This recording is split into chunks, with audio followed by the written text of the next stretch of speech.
बिस्मिल्लाहिर्रहमानिर्रहीम, अस्सलाम वालेकुम। मैं हूं ईसा नकवी। आज हफ्ता 8 जुलाई है। आप सबके इल्म में है कि गुज़श्ता रोज़ चेयरमैन तहरीक इंसाफ इमरान खान साहब से ज़मान पार्क में IMF के वफ़द ने मुलाकात की। अब इस मुलाकात की ख़बर आप देख चुके होंगे, इसकी एक अधूरी तस्वीर भी आपके सामने आई होगी, जिसके ऊपर एक टॉप ट्रेंड चल रहा है इस वक्त पाकिस्तान में ट्विटर पर, #ShameOnARY।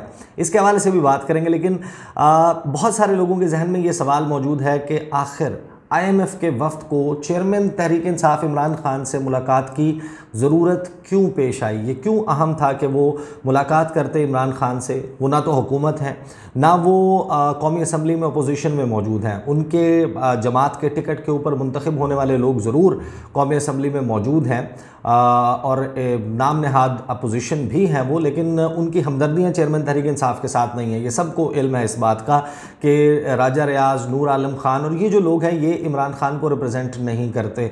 जो लोग जिनकी वफ़ादारियाँ चेयरमैन तहरीक इंसाफ के साथ हैं वो या तो रूपोश हैं, या वो गिरफ़्तार हुए हुए हैं इस वक्त, या फिर वो प्रेस कॉन्फ्रेंस करके सियासत से ब्रेक ले चुके हैं। फिर इसी तरीके से पंजाब में निगरान हुकूमत मौजूद है वहाँ पर, और खैबर पख्तूनख्वा में निगरान हुकूमतें, और ये वो हुकूमतें हैं जो तहरीक इंसाफ ने ख़ुद अपने हाथों से ख़त्म की। कश्मीर में जो हुआ वो आपके इल्म में है, और अब गिलगित बल्तिस्तान में भी उनकी हुकूमत जो है वो 13 जुलाई को नए वज़ीर आला का इंतखाब होगा, तो वहाँ पर भी लगता है कि तहरीक इंसाफ जो है उसकी हुकूमत ख़त्म हो जाएगी। तो फिर क्या वजह है कि चेयरमैन तहरीक इंसाफ से मुलाकात करे IMF का वफ़द, जबकि एक दिन पहले वज़ीर आज़म शहबाज शरीफ जो तुरगर में मौजूद थे, कबायली इलाका जात का उन्होंने दौरा किया और वहाँ पर उन्होंने एक ताना भी दिया। इसके हवाले से कुछ तफसीलात जो हैं वो ज़ाहिर है कि पब्लिक डोमेन में मौजूद हैं, वो भी आपके सामने रखूँगा क्योंकि तमाम लोगों के इल्म में वो नहीं होगी। और शहबाज शरीफ ने क्या ताना दिया था, इमरान खान साहब ने जो है वो इस ताने के हवाले से एक जवाब भी दिया है। उन्होंने खिताब किया इस मुलाकात के बाद और कुछ वजूहात उन्होंने ख़ुद बताई कि ये मुलाकात क्यों हुई और इसमें पाकिस्तान तहरीक इंसाफ का क्या मौक़िफ़ था और इमरान खान ने क्या कहा है IMF के वफ़द से। कुछ वजूहात उन्होंने बताई। और फिर हमारे बहुत अच्छे दोस्त हैं, सहाफ़ी हैं, इकॉनमी के ऊपर रिपोर्टिंग करते हैं, शहबाज राना साहब, वो इस वक्त यूरोप में मौजूद हैं, ब्रसल्स में। वो विज़िट भी बहुत अहम है, उसके हवाले से भी इंशाल्लाह मैं आपके सामने तफसील रखूँगा आने वाली वीडियो में। उनसे फिर मेरी बात हुई और मैंने उनसे पूछा कि IMF का वफ़द जो है वो आखिर क्यों मिला इमरान खान से, इसकी क्या वजह थी। अच्छा, इसके हवाले से मैं तफसील आपके सामने रख देता हूँ। पहले मैं आपको बताता हूँ कि शहबाज शरीफ साहब जो हैं उन्होंने तुरगर में क्या बात की थी। उन्होंने कहा कि जनाब, अच्छा वैसे तो उन्होंने बहुत सारी गुफ्तगू की थी, लेकिन जो स्पेसिफ़िक पोर्शन IMF के हवाले से कहा था वो मैं आपको बता देता हूँ। उन्होंने कहा कि आज हमने बड़ी मुश्किल से IMF का प्रोग्राम किया है, और IMF का प्रोग्राम कोई मिठाई नहीं है, ये कोई खुशहाली का दौर नहीं है, ये मजबूरी है। हमें पाकिस्तान को डिफ़ॉल्ट से बचाना था। इस डिफ़ॉल्ट के हवाले से क्या वजूहात थी मैं यहाँ बात नहीं करना चाहता, लेकिन पूरी कोशिश के बाद अल्हम्दुलिल्लाह IMF का पहला स्टेप मुकम्मल हो गया है। अब 12 तारीख को IMF के बोर्ड की मीटिंग है। उसके बाद जब ये प्रोग्राम मंजूर होगा तो पाकिस्तान जो अंदर से और बाहर से दुश्मन जो है पाकिस्तान के, वो डिफ़ॉल्ट की दुआएं कर रहे थे, अल्लाह ताला ने उनकी दुआओं को दफन कर दिया। अच्छा, यहाँ पर नाम नहीं लिया, लेकिन ये बात ज़ाहिर है कि तहरीक इंसाफ और तहरीक इंसाफ से हमदर्दी रखने वालों के मुतल्लिक हो रही है। उन्होंने कहा कि जो पाकिस्तान के मुखालिफ थे, इंशाल्लाह ये IMF का प्रोग्राम होगा। मैं MD IMF का शुक्रगुज़ार हूँ, इसाक डार साहब का शुक्रगुज़ार हूँ, दोस्त ममालिक का, चीन, सऊदी अरब, UAE, उन सब का शुक्रगुज़ार हूँ जिन्होंने इस मौके पर अरबों डॉलर्स दिए। मैं सिपहसालार का बहुत शुक्रगुज़ार हूँ जिन्होंने मेरी बहुत मुआवनत की। सऊदी अरब और UAE से 3 अरब डॉलर्स लेकर दिए। मुल्क ऐसे चलते हैं जब यक जान दो गालिब हो जाएं तमाम लोग। अच्छा, ये गुफ्तगू की। अच्छा, इसमें जो शिकवा है शहबाज शरीफ साहब का कि मुल्क दुश्मन दुआएं। अच्छा, एक चीज़ मैं आपको बताऊं कि अक्रॉस द बोर्ड इसका ताल्लुक जो है वो किसी सियासी जमात का नहीं है। बहैसियत कौम एक बहुत बड़ा प्रॉब्लम है पाकिस्तान का, पाकिस्तानियों को, और इसको रिव्यू करने की ज़रूरत है और ठंडे दिल से इसके ऊपर सोचने की ज़रूरत है। ये अगरचे दुआओं की बात ना भी हो जिस एक्सटेंट के ऊपर शहबाज शरीफ साहब कह रहे हैं, लेकिन आपने बहुत सारे लोगों के ट्वीट्स में उनकी जो गुफ्तगू है उसमें आपने एक तमानियत ज़रूर देखी होगी कि शहबाज शरीफ की हुकूमत अच्छा परफॉर्म नहीं कर रही, हालांकि हम सब उसके इफ़ेक्टीज़ हैं।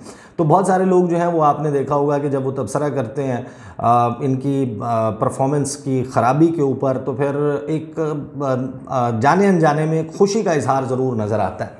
अब ये ज़ाहिर है कि एक बहुत बड़ा प्रॉब्लम है, लेकिन इस प्रॉब्लम को अगर ज़रा थोड़ा सा खोल कर देखें और उन सहाफ़ियों के बारे में सोचें। महंगाई थी, इमरान खान साहब के दौर में भी हम बात करते थे। मुझे याद है कि बहुत सारे लोग मेरे ऊपर फिर सवालात उठाते थे कि यार आप क्यों महंगाई को लेकर बैठ जाते हैं, महंगाई इतनी ज़्यादा नहीं है। लेकिन अब आप अंदाज़ा लगाइए कि वो लोग जो उस वक्त 24 घंटे महंगाई की बात करते थे, वो तमाम सहाफ़ी, मुझे नाम लेने की ज़रूरत नहीं है, किसी को इतवार बाज़ार में जो है वो मुग़ल्लज़ात बकते हुए लोग नज़र आ जाते थे कि जनाब महंगाई के ऊपर क्या क्या कर रहे थे। जो पेट्रोल की कीमत जो है वो 1 रुपये 2 रुपये बढ़ने के ऊपर डॉलर जो है उसके अप्रिशिएट और पाकिस्तानी जो रुपया है उसकी कदर में कमी 1 या 2 रुपये आती थी, उसके ऊपर आपको याद है कि पूरे पूरे प्रोग्राम्स होते थे, सेगमेंट्स होते थे, वो कहाँ गायब हो गए। वो लोग जो हैं वो जिनकी मोहब्बत जाग जाती थी आवाम के साथ, गरीब आवाम का दर्द उनको सताता था, सोने नहीं देता था, वो सारे के सारे गायब हो गए या फिर अमीर हो गए। इन दोनों में से कोई एक बात हुई है कि उनका जो मसला है वो ख़त्म हो गया है। वो जिस लीडर से मोहब्बत करते थे वो इक़्तिदार में आ गया है। हम तो उस वक्त भी महंगाई के ऊपर बात करते थे जब इमरान खान साहब का दौर था, लेकिन कंपैरिजन नहीं बनता। जो खान साहब का दौर था वो तो अब ऐसा लगता है कि जैसे हम उस जन्नत में रह रहे थे। जो शहबाज शरीफ साहब का दौर है, इसमें तो जो सूरत हाल हुई है महंगाई की, आई एम श्योर कि एवरीबडी नोज़ अबाउट इट। मैं ज़ाहिर है कि इस टॉपिक की तरफ आता हूँ, लेकिन आपको मैं ये ज़रूर बता दूँ कि जिन लोगों ने गुज़श्ता साल, अगर आप अपना बिल उठा कर देखेंगे ना बिजली का, और उसमें आप कंपेयर करें कि लास्ट ईयर फॉर एग्ज़ाम्पल अगर आपने 970 यूनिट्स इस्तेमाल किए थे बिजली के, तो आपका बिल लगभग जो है को 32-33 हज़ार रुपये आया होगा।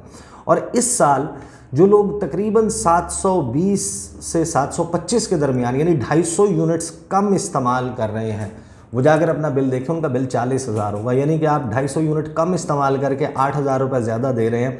तो महंगाई की ये सूरत हाल हो गई है। लेकिन वो लोग जो है वो गायब हो गए, वो आपको नज़र नहीं आएंगे, अब वो इसके ऊपर बात करते हुए नज़र नहीं आएंगे। अच्छा, अब आ जाते हैं जो ये सारी मुलाकात हुई, इस मुलाकात के हवाले से पहले तो बात कर लेते हैं कि ये शेम ऑन ARY क्यों ट्रेंड कर रहे हैं।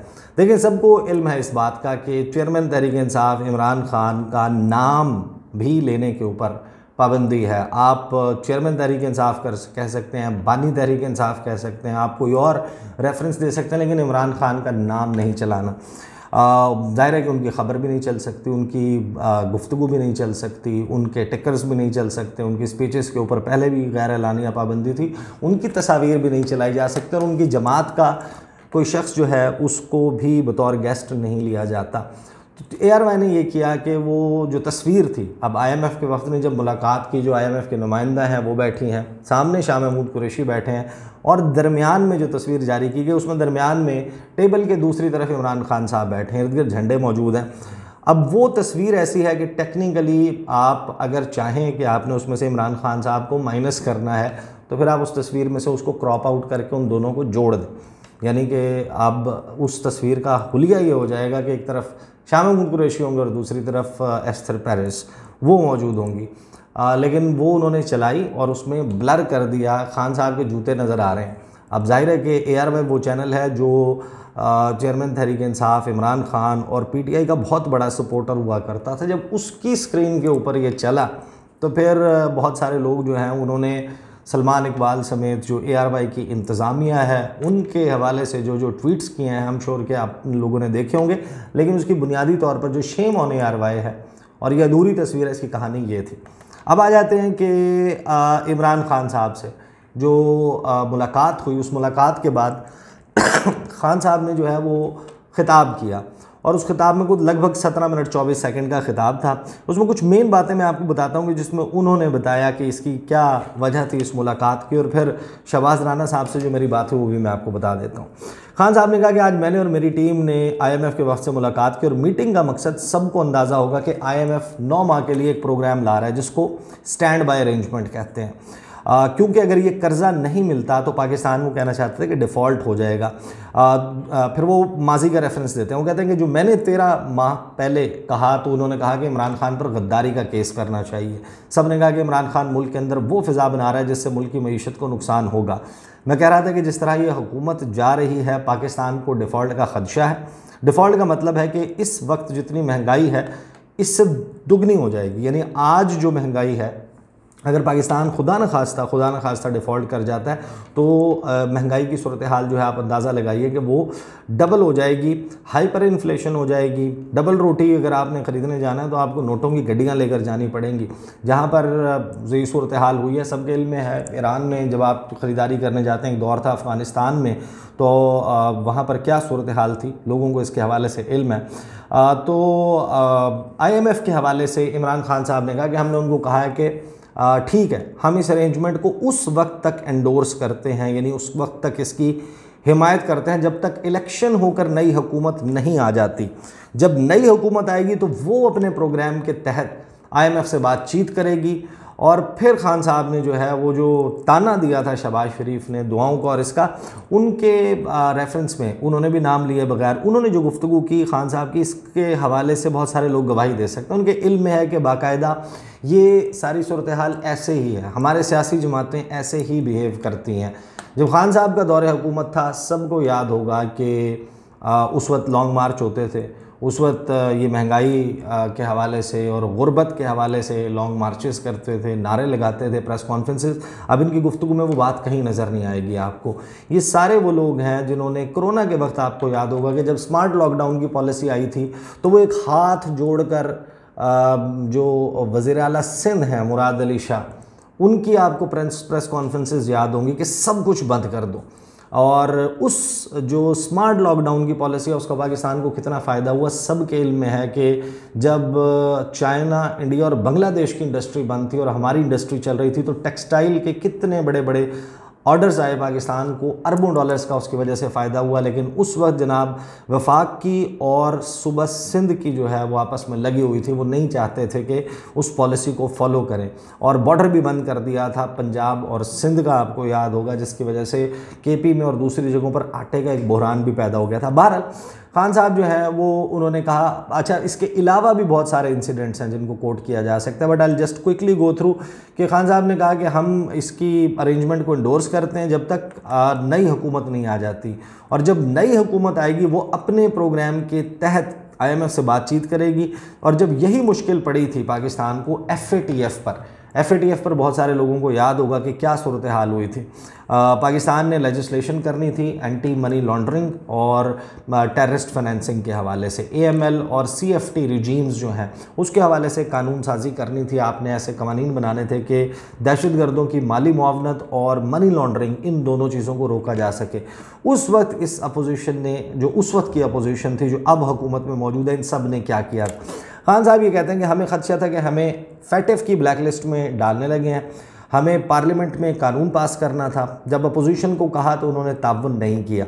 ब्लैक लिस्ट में आने पर भी वही हालात बनना शुरू हो जाते हैं जो डिफ़ॉल्ट होने से होते हैं। इनको कहा कि कानून साजी में मदद करें तो इन्होंने नैब में तरमीम का मुतालबा किया। ये अपनी करप्शन बचाने के लिए हमें ब्लैकमेल कर रहे थे। आज हम इनकी मदद कर रहे हैं। IMF को हमारी मदद इसलिए चाहिए कि आगे केयर टेकर सेटअप आ रहा है, निगरान सेटअप ये सब नहीं कर सकता, उन्हें तमाम जमातों का इत्तफाक राय चाहिए।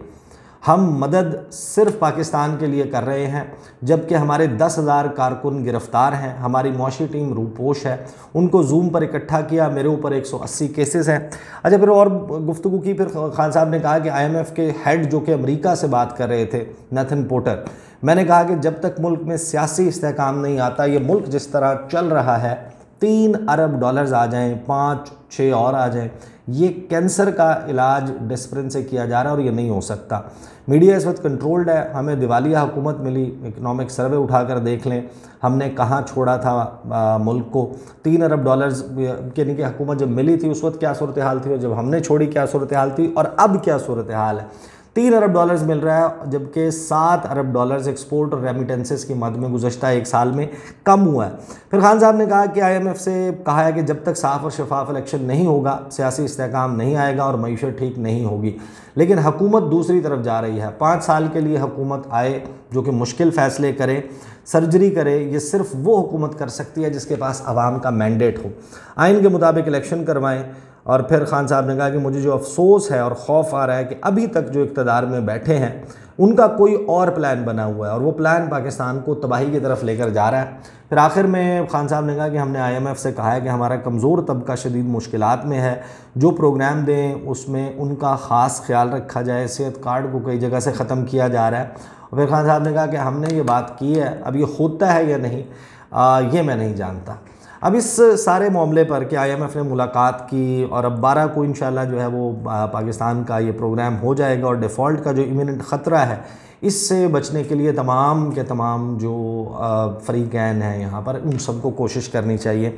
अब सवाल ये है कि अगर तो सियासी जमातें सारी की सारी उनका आपने उनसे कंसल्टेशन करनी थी तो वो तो सबसे नहीं कर रहे, उन्होंने की है मुस्लिम लीग नवाज़, उसके अलावा पाकिस्तान पीपल्स पार्टी और तीसरी जमात है पाकिस्तान तहरीक इंसाफ, इन तीन के साथ करें। शहबाज राना साहब को मैंने फ़ोन किया, ब्रसल्स में मौजूद थे, बड़ी अहम उनकी वहाँ पर मीटिंग्स चल रही हैं, कुछ GSP प्लस स्टेटस के हवाले से बहुत अहम इन्फॉर्मेशन आ रही है।